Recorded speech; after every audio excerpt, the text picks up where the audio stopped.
everyone, it's Miss Amy, and today we are going to we're going to pretend we're birds.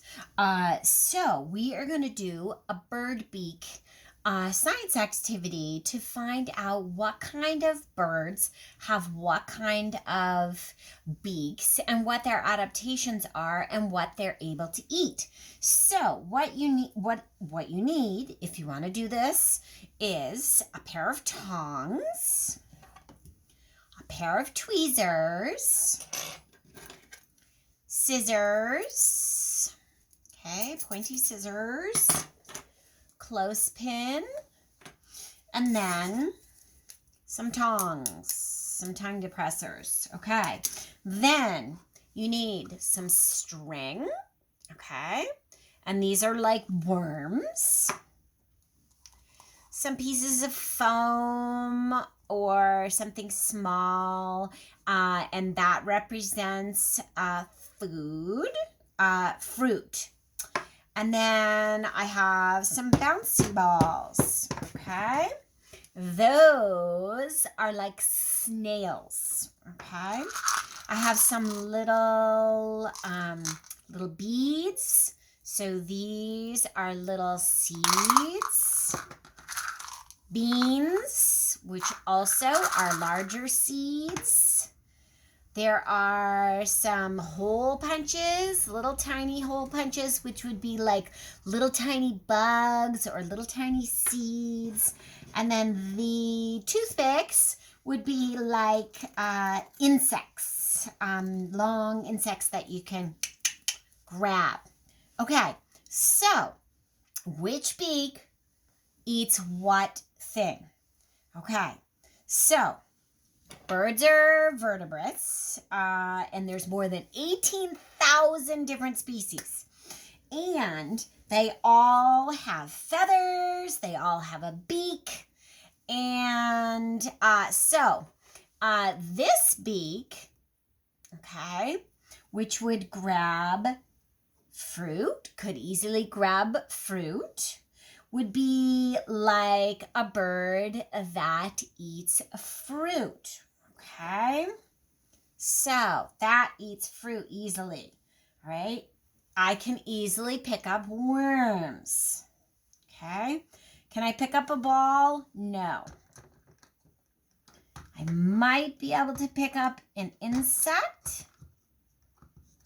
Nope, no little balls. I can pick up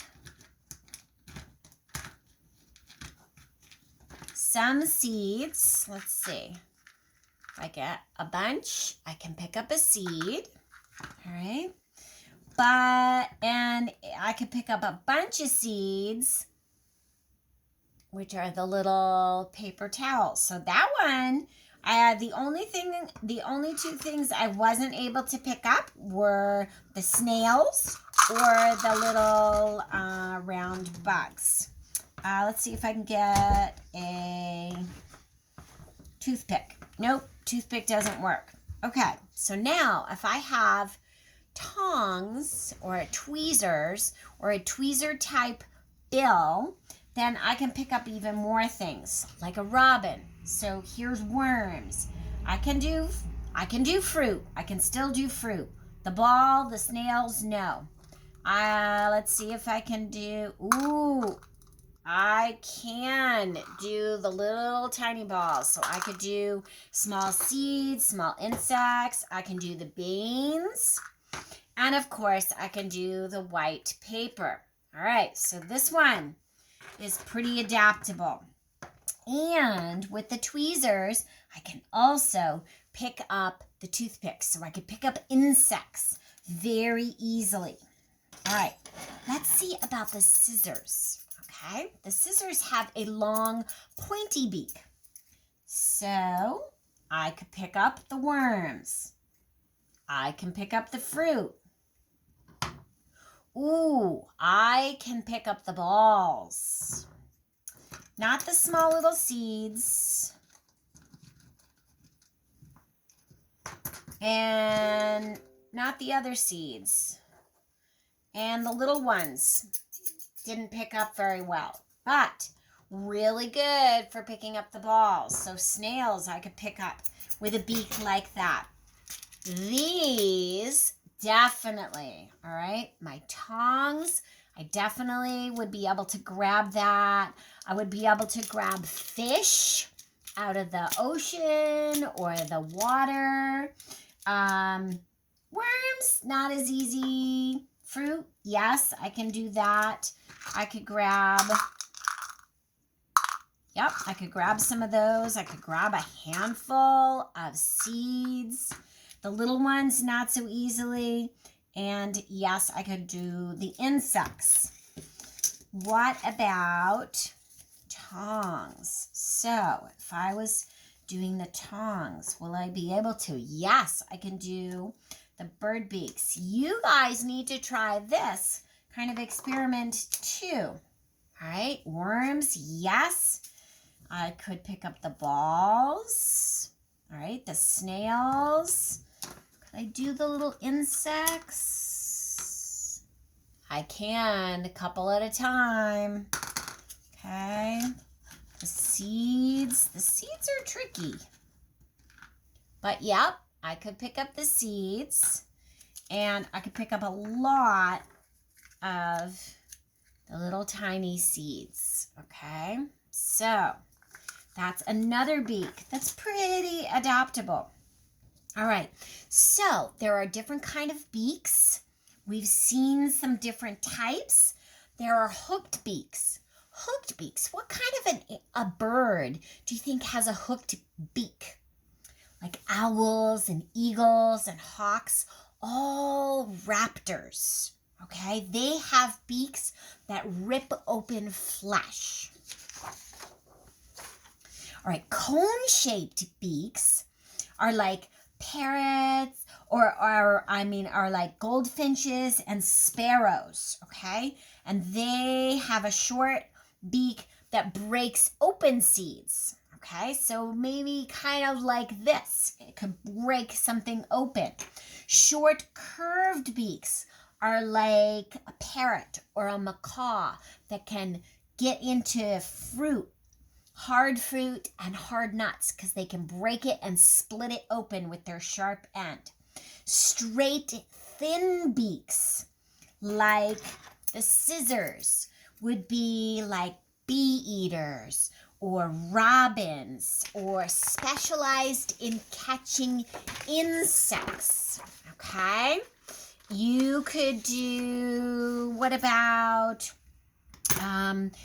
woodpeckers too? Woodpeckers have long, thin beaks because they would peck at a piece of wood and then open and grab the insect that was inside after they got in there. Long, needle-like beaks feed on nectar like hummingbirds, which should be coming back.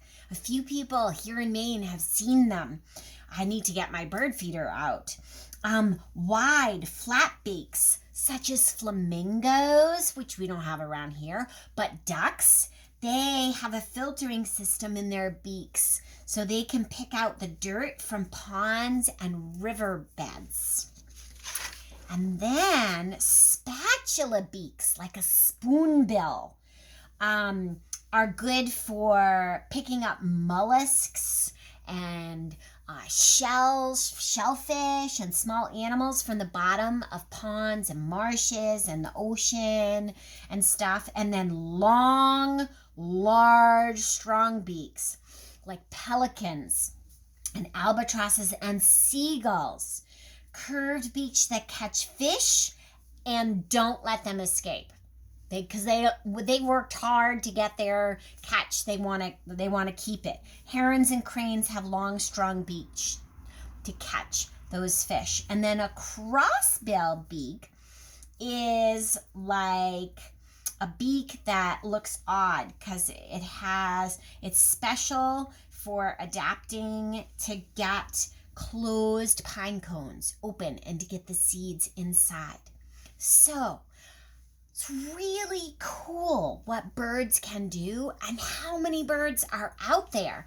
There are just so many. birds. So I hope you look up some new stories about birds and try this out at home.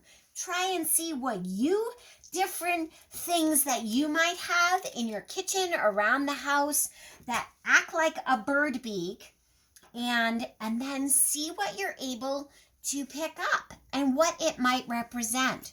Remember, these were snails, the foam was fruit, the string was worms, and then we had seeds and little itty bitty seeds, which were like insects or seeds, and then more insects. And then, of course, if you were picking up something larger, you'd need something larger. Have fun experimenting. This is a great STEM activity. Hugs to you all. Miss Amy, miss you.